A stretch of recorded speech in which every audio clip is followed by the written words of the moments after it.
আমার উপরও যতটুকু অত্যাচার হয়েছিল আমি চাই যাদের দ্বারা হয়েছে, যে মানুষগুলোর ইঙ্গিত হয়েছে, আমি ওই মানুষগুলোকে অতটুকু না করে ছাড় দেব না। যে যা বলে বলুক গা। এখন যদি না মাফ করে দেন, না কিসের মাফ? কোনো মাফ নেই আপনার কারণে। আমার ছোট মেয়েটা আমার এখনো পর্যন্ত চেনে না। দোষ করে যদি আপনি শাস্তি দিতেন আমি মেনে নিতাম। কিচ্ছু জানি না আপনি কেন আমার জীবনে এই কাজ দিলেন। আর যেভাবে রেখেছিলেন আমাকে আর মাওলানা মামুনুল হককে, কোনো আলেমকে এত কষ্ট আমার বাংলাদেশে আমি আর শুনি নাই।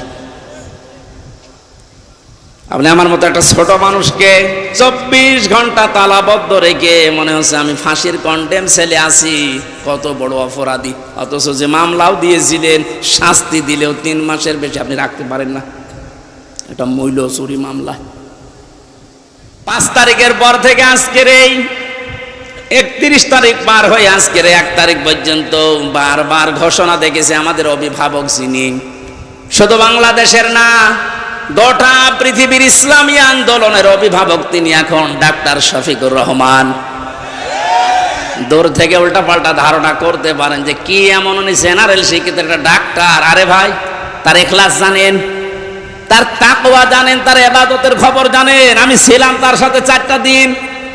আমার তো মাঝে মাঝেই মনে হয় পৃথিবীতে কেউ যদি জিন্দা ওলি দেখতে চায়, ওই আস্তালায়, গাছতলায়, বসতলায় যারা বসে আছে বটতলায়, ওরা আল্লাহর ওলি না। আল্লাহর ওলি দেখতে চাইলে আপনি ওই লোকটার দিকে তাকিয়ে থাকবেন, ওটা জিন্দা ওলি। তার ইবাদতের মারটা আপনি খোঁজ পাবেন না। এই যে সকাল বেলায় এই 65 বছরের একটা মুরব্বী মানুষ, সকাল বলতে রাত 4:30টার সময় ডাক দেয়। ওই সময় হাতে হ্যান্ডকাপ দিয়ে, পায়ে বেড়ি দিয়ে কোর্টে নিয়ে যাচ্ছে। তবে 1-2 কিলোমিটার না, এই কাশিমপুর থেকে একেবারে কোর্ট পর্যন্ত যাওয়া আসা করতে প্রায় 7-8 ঘন্টার সময় লেগে যায়। এত কষ্ট স্বীকার করে রাত 8টা, 9টা, 10টার সময় ওনারে নিয়ে আসতো। ওনার যেন দেরি হয়, যেন ওনার কষ্ট হয়। ঘরে আসার পরে দেখতাম, বলতাম মুরব্বী খাবার খাবেন না, ঘুমিয়ে পড়েন। আমারে বলছে হামজা ঘুমাও। যত পাশেই ছিলাম মাঝে মাঝে জিজ্ঞাসা করতাম যে এত কষ্ট করে আসলেন, ঘুমাবেন না? আমারে বলছে ঘুমাও, আমি এখন কিছু সময় আল্লাহর জিকির করব, দরুদ শরীফ পড়ব। 2-2.5 ঘন্টা ঘুমিয়ে যে মানুষটা রাত 9:30, 10টার সময় কোর্ট থেকে এসে 2 ঘন্টা 2.5 ঘন্টা পর্যন্ত ঘুমিয়ে এরপরে তাহাজ্জুদের নামাজে, হাফেজ কিনা আমি জানি না, যতটুকুই পড়তো এরপরে সেজদায় পড়ে যেত। 40-45 মিনিট, 1 ঘন্টা দেখি সেজদায় পড়ে আছে। ভোর পর্যন্ত যার সাদা দাড়িগুলো, সাদা চুল সব সাদা হয়ে গেছে, টপ টপ করে পানি পড়তো, শুধু হাত তুলে সেজদার পরে বসে আছে। আমার তো সেজদা লাগে 1.5 মিনিট, 2 মিনিট, আর ওনার সেজদা লাগতো 45 মিনিট, 1 ঘন্টা। 1.5 ঘন্টা কেটে যেত এক সেজদায়। আমার 12 রাকার তাহাজ্জুদ মিলে মাত্র 1.5 ঘন্টা ওনার এক সেজদায় চলে যেত।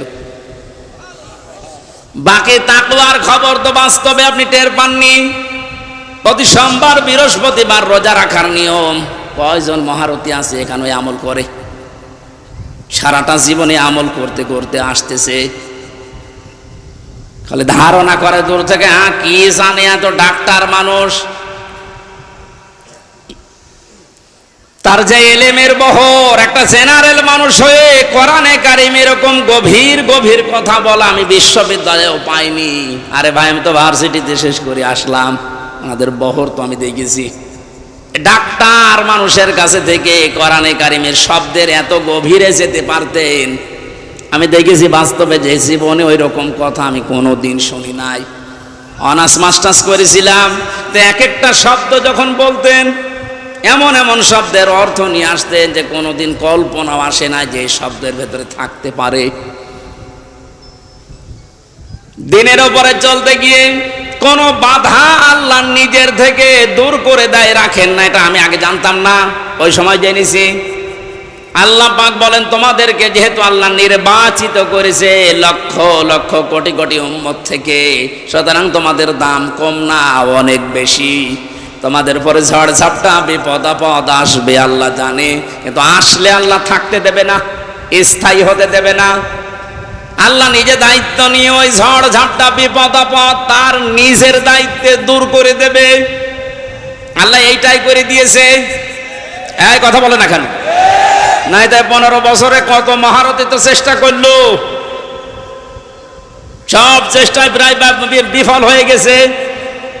ছাত্র আন্দোলনের নামে যারা নেমেছিল এ মানুষগুলোর সাথে মাস্ট বি আল্লাহ আবাবিল পাঠিয়েছিল।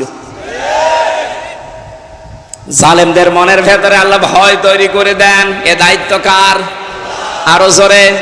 এটা তৈরি করেন কাদের কারণে? যে মানুষগুলোর ভেতরে ইখলাস আছে যত বেশি, তাকে দেখলে জালেমরা ভয় পায় তত বেশি।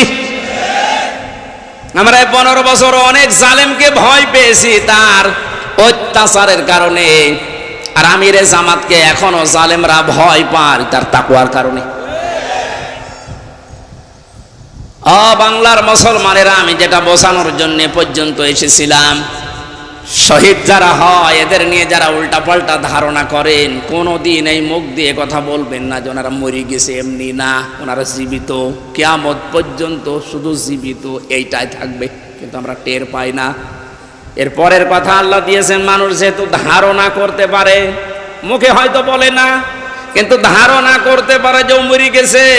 আল্লাহ ধারণার উপর নোটিশ দিয়েছেন, ওয়ালা তাহসাবান্নাল্লাযীনা কুতিলু ফি সাবিলিল্লাহি আমওয়াতা বাল আহইয়াউন ইনদা রাব্বিহিম ইরযাকুন।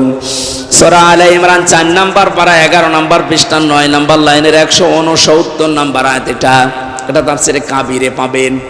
আল্লামা ফখরুদ্দিন রাজি রহমতুল্লাহ আলাইহি ব্যাখ্যা করতে গিয়ে লিখেছেন, ওই পৃথিবীর মানুষেরা মুখ দিয়ে তো বলবেই না, অন্তরে যেন এ ধারণাও কোনোদিন না আসে যে শহীদরা মরে গেছে। এটা ধারণাও করা যাবে না। বালাহিয়াউন, বরং তারা জীবিত, বরং তারা কি? আরো জোরে। ইনদা রাব্বিহিম ইরযাকুন, তারা তাদের রবের কাছে খাবার খাচ্ছে। শহীদ আবু সাইদের বাড়িতে গিয়েছিলাম, যে গরিব মানুষ, 6টা ছেলে ওনার, এটাই ছোট। ওনার বাবা মারে বলছিল যে অবস্থায় ওদের বাড়ি ঘর দেখলাম, আমার মনে হয় 3 বেলা পেট পুরে খাবার খাওয়ার মতো পরিবার না। আল্লাহ তার জীবনটা এত বেশি পছন্দ করেছিলেন, সাধারণভাবে মরণ দেয়নি, এত সাহস তার বুকের ভেতরে দিয়েছিলেন, জালেমদের সামনে জীবনটা দিয়ে শাহাদত বরণ করে কিয়ামত পর্যন্ত জান্নাতি খাবার খাবে। কোনো সন্দেহ নেই এতে, কিয়ামত পর্যন্ত আল্লাহ খাওয়াবে। কারণ যেহেতু মরে না, জীবিত থাকে, আর জীবিত থাকলে খাওয়া লাগে, খাওয়া লাগে না? আর খেলে রক্ত গোশত তৈরি হয়, খাবার খেলে মানুষের রক্ত গোশত তৈরি হয়। ওই দিন আমার মাহফিল, দিন রাতের বেলা গিয়েছিলাম ওখানে, রাত 9:30টার পরে অনুষ্ঠান ছিল আমার গাইবান্ধার গোবিন্দগঞ্জে। ওখানে এসে উঠলাম, জেলা আমির সাহেব এসে আমারে বলছে, আমির হামজা, 1 মাস আগে এখানে সাব্বির নামে একামতের দিনের একজন, ওকে মেরে ফেলা হয়েছিল।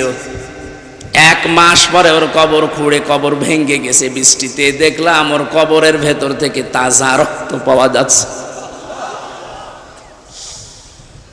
সিরাজগঞ্জবাসী, আল্লাহর কসম করে বলছি, কোরআনের আয়াত আমি 100% বিশ্বাস করি, শাহাদত বরণ করলে সত্যি এরা কিন্তু মরে না, এরা জীবিত। আর জেগে থাকলে যেহেতু খাওয়া লাগে, আর খেলে মানুষের রক্ত গোশত চর্বি চামড়া তৈরি হয়। 1 মাস পরে এই জন্য কবর ভেঙে যাওয়ার পরে দেখা যাচ্ছে ওর রক্ত টাটকা রক্ত। তার মানে আল্লাহ 1 মাস তাকে না খাওয়িয়ে রাখে নাই। না খাওয়িয়ে রাখলে তো পাওয়া যেত না। কথা বলেন না কেন? একটা বাস্তব আর একটা প্রমাণ দিচ্ছি, হাদিস। হযরতে হামজা রাদিয়াল্লাহু তাআলা আনহু, তার একটা ছোট্ট মেয়ে ছিল। সে শহীদ হওয়ার পরে নবীজির কাছে এসে বলেছিল, ভাই, আমার বাবা যে শহীদ হয়েছে, আপনার মুখে আমি শুনেছি, কোরআনে আছে যে শহীদরা মরে না, জীবিত, ওরা নাকি জান্নাতে ঘুরে বেড়ায়। আমার বাবা যে শহীদ হয়েছে জীবিত, আমি এটা দেখতে চাই। নবীজি বললেন, বোন আমার কি করে দেখাবো এখানে তোমাকে? হঠাৎ করে ছোট মেয়েটা আকাশের দিকে তাকিয়ে বলছে, আব্বু আমি এখানে। নবীজি বলছেন, বোন কাকে ডাক দাও? বলছে, আব্বু ওই যে পাখা লাগিয়ে কার সাথে যেন উঠতেছে। বিশ্ব নবী বলেন, বোন আমার ওটা দুনিয়া না, ওটা জান্নাতের ভেতরে তোমার বাবা জান্নাতের পাখি হয়ে উঠতেছে। এই লোকটাকে 70 টুকরা করা হয়েছিল, এক লজ্জা স্থান কেটে 3 টুকরা করেছে, বিভিন্ন জায়গায় ছড়িয়ে ছিটিয়ে দিয়েছে, উহুদের ময়দানে, পাহাড়ি এলাকায়। সাহাবায়ে কেরাম তার লাশ টুকরা টুকরা গুলো এনে যখন এক জায়গায় করলেন, কয়েকটা টুকরা আর পাওয়া যায়নি, এমন দূরে দূরে তারা ফেলে দিয়েছে। নবীজি নিজের চাদরটা দিয়ে হযরতে হামজাকে ঢেকে দিলেন, মাথা থেকে হাঁটু পর্যন্ত ঢেকেছিল হাদিস এটা, পার বেরিয়ে থাকে, ঢাকা যায় না। আল্লাহর নবী মুহাম্মদুর রাসূলুল্লাহ নিজে সাহাবীদেরকে দিয়ে পাহাড়ি এলাকার লতা পাতা দিয়ে তার পাটা ঢেকে দিলেন, কবরে রাখলেন। যেহেতু জানাজ তার জন্য কাফন দাফনের জন্য ধোয়ানোর কোনো লাশ ধোয়ানোর সিস্টেম নেই, শহীদরা মরে গেলে ধোয়ানো লাগে না, যেভাবে ইন্তেকাল করবে শাহাদত বরণ করব ওইভাবেই কবরে দেওয়া লাগবে, কারণ কিয়ামতের দিন উনি ওইভাবে আল্লাহর সামনে উঠে দাঁড়াবে। আপনি যদি দেখবেন আবু সাঈদ কিয়ামতে যখন উঠবে 4টা গুলি লেগেছে যেখানে যেখানে, ওইটা নিয়ে দাঁড়াবে ঠিক ওইভাবে। আল্লাহ জিজ্ঞাসা করবে, আবু সাঈদ তোমার শরীরে এতগুলো গুলি, রক্তের দাগ কেন? বলবে, আমি জালেমদেরকে হটানোর জন্য, মানুষের অধিকার প্রতিষ্ঠার জন্য চেষ্টা চালিয়েছিলাম, শেষ পর্যন্ত জালেমরা আমার বুকে, আমার পেটে, আমার মুখের উপরে গুলি লাগিয়েছে। যে সমস্ত জায়গায় গুলি লেগেছে ওই জায়গাগুলো একেবারে জিন্দা নিয়ে তোমার সামনে আমি হাজির হয়ে গেছি। হযরতে হামজাকে আল্লাহর নবী কবরে রাখলেন। এই ডিস্টার্ব হচ্ছে কেন? ডাক দিয়ে বলেন হামজাকে, রব্বুল আলামিন এই যে আমার চাচাকে আমি কবরে রাখলাম, এখন পর্যন্ত আমার চাচার উপরে আমি রাজি আছি, খুশি আছি। মাবুদ আমি তোমার গোলাম হয়ে বলছি, তোমার রসুল হয়ে দাবি করছি, আমার চাচা হামজার উপরে তুমি রাজি হয়ে যাও। নবীজি বলেন, যদি আমি রাজি হয়ে গেছি, আল্লাহ তুমি রাজি হয়ে যাও, আল্লাহ দেরি করবে? দেরি যে করে না, এই আয়াত তার প্রমাণ তাফসিরে পেয়েছি আমি। ওনাকে কবর দেওয়ার 30 বছর পর কবরটা ভেঙে গিয়েছিল। মদিনায় একটা ঢল হওয়ার কারণে দেখে রক্ত ভেসে আসতেছে পানির ভেতরে। ওই সময় হযরতে হামজার সাথে যারা ছোট বয়সে যুদ্ধ করেছিল তারা এখন মুরব্বী হয়ে গেছে। রক্ত অনুসন্ধান করতে করতে গিয়ে দেখে 30 বছর আগে মুহাম্মদুর রাসূলুল্লাহর চাচা হযরতে হামজাকে ওরা যেখানে যেখানে আঘাত করেছিল তরবারি দিয়ে, ওই জায়গাগুলো দিয়ে ফিনকি দিয়ে রক্ত বের হচ্ছে। বাংলার মুসলমানেরা ভালোভাবে মিলান, আল্লাহ যে আহয়াউন দিয়ে শেষ করেননি, ইনদা রাব্বিহিম ইরযাকুন, তারা তো জীবিত এবং খাবার খায়। উনি যে খাবার খেয়েছে তার প্রমাণ 30 বছরের তাজা রক্ত। কথা বলেন না কেন? এই জন্য কোনোদিন এই ধারণা করবেন না যে যারা শহীদ হয়ে গেল এরা মরে গেছে, বলবেন তো নাই, ধারণাও করা যাবে না। এই শহীদদের আত্মার মাগফিরাত আল্লাহ ওদেরকে এমনিতেই মাফ করে দিয়েছে। কারণ কি? ওয়ালিয়াকুলামাল্লাহুল্লাযীনা আমানু ওয়ায়াত্তাখিযা মিনকুম শুহাদা আল্লাহু লা ইউহিব্বুয যালিমিন। রব্বুল আলামিন বলেন, কিছু মানুষকে আমি সাধারণভাবে মরণ দিতে চাই না, যার ঈমান এবং যার অ্যাক্টিভিটিস কাজকর্ম আমার কাছে পছন্দ হয়, ওই মানুষটাকে আমি আল্লাহর শাহাদতের মরণ দিয়ে ধন্য করে দেই। আর জেনে রাখো আয়াতের শেষের কথা, আল্লাহু লা ইউহিব্বুয যালিমিন, কোন জালেমকে আমি ভালোবাসছি না, বাসবো না। এটা মোজারে, বর্তমান, ভবিষ্যৎ, প্রেজেন্ট, ফিউচার। এজন্য জালেম সারা তাদের কপাল বড় খারাপ। আপনার দুনিয়াও শেষ, আখিরাত তো শেষই। আমি দোয়া করলেও হবে না জালেমদের জন্য, কারণ আল্লাহু লা ইয়াহদিল কওমাজ জালিমিন, জালেমদেরকে আল্লাহ হেদায়েত দিচ্ছে না, দেবে না। আমরা আর চাই করে যেন জালেম হয়ে না যায়। এই শব্দটা যেহেতু খুব গুরুত্বপূর্ণ, জালেম। আজ অনেক জালেম বিদায় নেওয়ার পরে এখন অনেকে নব্য জালেম হওয়ার জন্য চেষ্টা চালাচ্ছে। গতকালকে চুয়াডাঙ্গার একটা খবর শুনলাম, আমি কোরআনের আয়াতের সাথে মিলিয়ে আশ্চর্য হয়ে গেছি। জালেম বিদায় নিল, এ জালেম আসলো কোত্থেকে? সূরা বাকারার 114 নম্বর আয়াতটা, এই এদিকে তাকান।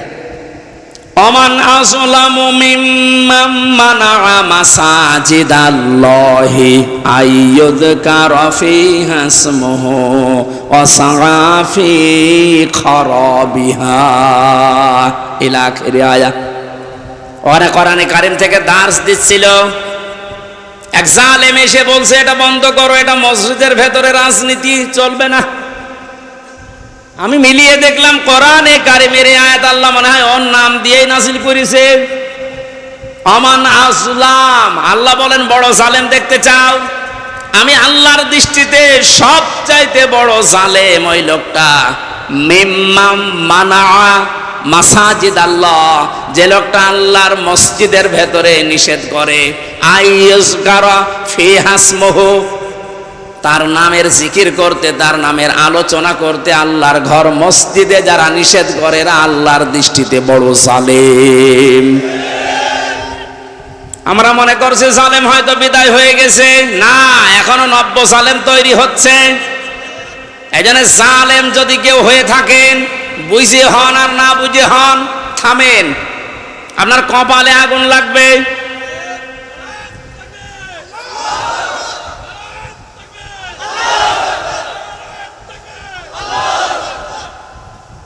এটা সূরা শুআরার ভেতরে আছে, শেষ নাম্বার আয়াত। আল্লাহ বলেন অতি শীঘ্রই জালেমরা তাদের পরিণতি, তাদের আশ্রয়স্থল দেখতে পাবে। এই জালেমরা যেমন আজ দেখতে পাচ্ছে, এত বড় দরবেশ কেউ দেখলাম জুলুম করার ফল কি? দাড়ি কেটেও বাঁচতে পারে না। আল্লাহ বলেন জালেমদেরকে আমি ধরি, কারণ জালেমের বিরুদ্ধে আমার মামলা। কার মামলা? শব্দটা লক্ষ্য করেছেন? জালেমের বিরুদ্ধে হামজা মামলা দেবে না, জালেমের বিরুদ্ধে মামলা দেবে কে? ডাক্তার শফিকুর রহমান আজকেও ঘোষণা দিয়েছে কুষ্টিয়ায় যে আমরা সবাইকে সাধারণ ক্ষমা করে দিলাম, কিন্তু যে পরিবারগুলো অত্যাচারিত হয়েছে তারা যদি এখন অত্যাচারের প্রতিশোধ নিতে গিয়ে কিছু করে, ওইটার জন্য আমরা দায়ী না। শব্দটা তো আসলে ঠিক, কারণ ওয়াইন আকাবতুম ফাআকিবু বিমিসলি মা উকিবতুম বি।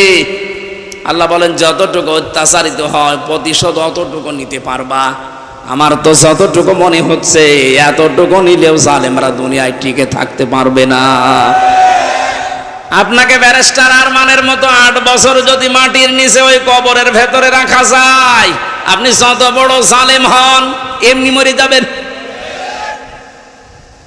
আল্লাহ তো বলেছে যতটুকু করেছে অতটুকু করো, আপনি পারবেন?